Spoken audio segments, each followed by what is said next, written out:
برے ہیں یا جنہوں نے میرے تعلق سے برائی کا ارادہ کر رکھا ہے.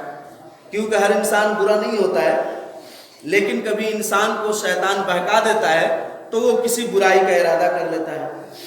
تو اسی طرح سے ہر برے شخص سے اور ہر اس شخص سے جو میرے تعلق سے برائی کا ارادہ کر رہا ہے، ان تمام سے مجھ کو محفوظ کر دے. یہ کتنی بہترین اور کتنی جامع دعا آپ صلی اللہ علیہ وسلم نے سکھلایا. تو یہ آپ کب پڑھیں گے؟ آپ کب پڑھیں گے؟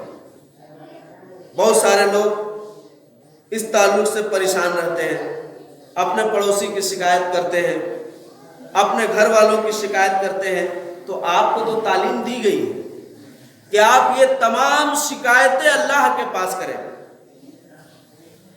انسان سے انسان کی شکایت کرنا یہ شرک کے درجے میں آ جاتا ہے.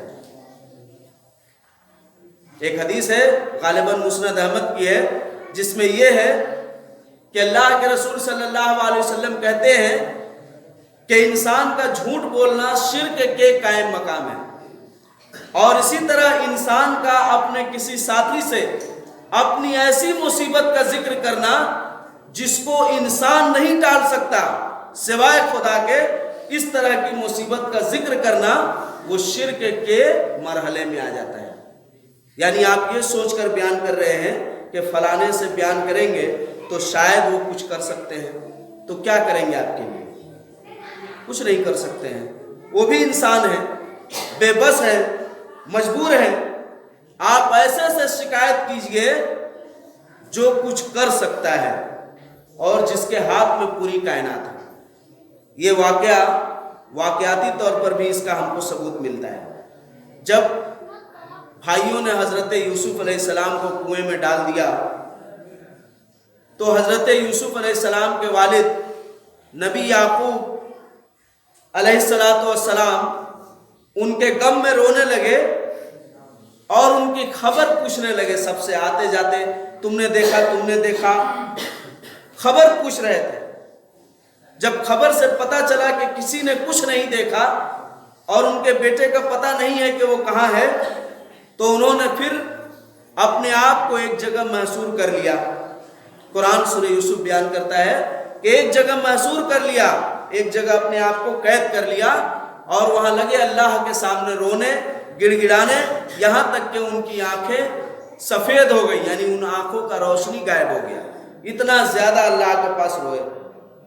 تو ان کے بیٹوں نے، ان کے ساتھیوں نے، ان کی بیویوں نے ان پر غصہ کیا اور کہا کہ یہ بڈھا سٹھیا گیا ہے.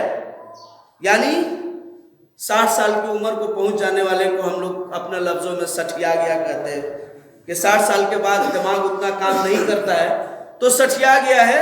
دیکھو کتنا زیادہ رو رہا ہے، رونے سے کیا ہونے والا. تو اس پر انہوں نے جواب دیا کہ میں تم لوگوں کے سامنے تو نہیں رو رہا اور تم لوگوں سے تو شکایت نہیں کر رہا ہوں. میں اپنے غم کی شکایت اور اپنی مصیبت کو اپنے رب کے پاس پیش کر رہا ہوں، کیونکہ وہی حل کرنے والا ہے.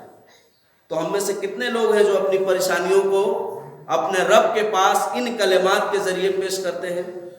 ظاہر ہے کہ ہم میں سے اکثر لوگ نہیں ہیں.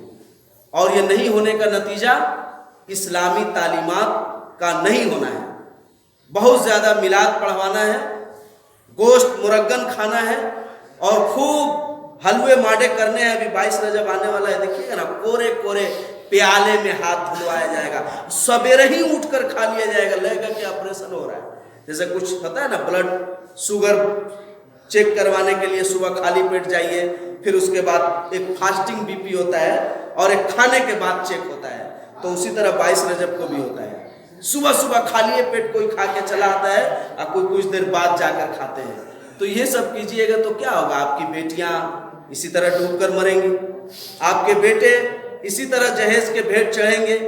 ہمارے اور آپ کے دین اسلام جو سب سے خوبصورت دین ہے، تمام مذاہب میں اللہ کا پسندیدہ دین ہے، اسی طرح بدنام ہوگا.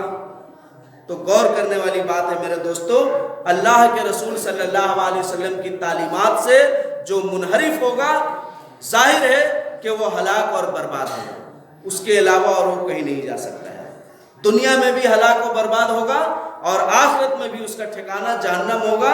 اسی لیے آپ کو معلوم ہونی چاہیے کہ اعمال میں سب سے پہلے جس عمل کا حساب ہوگا وہ نماز، اور نماز کو پوچھا جائے گا کہ سنت نبوی کے طریقے سے پڑھے ہو کہ نہیں، 5 وقت پڑھے ہو کہ نہیں، اور پڑھے ہو تو نبی کے بتائے ہوئے طریقے پر پڑھے ہو کہ نہیں۔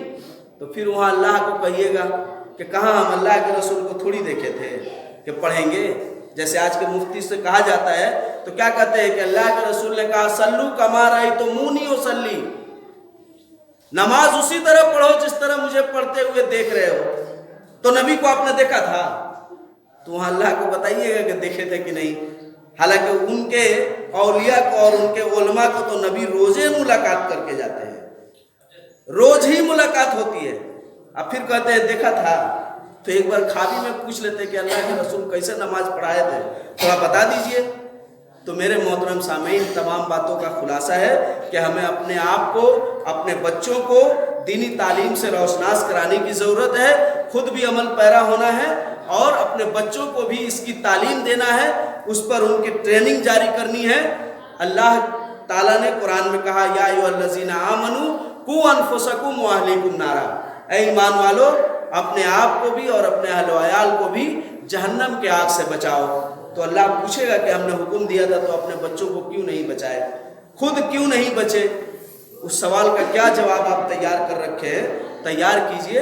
آخر میں اللہ سے دعا ہے کہ اللہ ہم سب کو نیک عمل کرنے کی توفیق عطا فرمائے، ہمارے ایمان اور اعمال کی اصلاح فرمائے، ہمارے دل کو گندگیوں سے، برائیوں سے پاک کر دے، اور ہمارے دل کو اسلام کی تعلیمات کی طرف آنے کے لیے صاف کر دے، کھول دے، ہمارے سینے کو صاف کر دے کہ ہم سنت نبوی پر، اسلامی تعلیمات پر پوری طرح عمل پیرا ہو جائیں۔ آمین و آخر دعوانا۔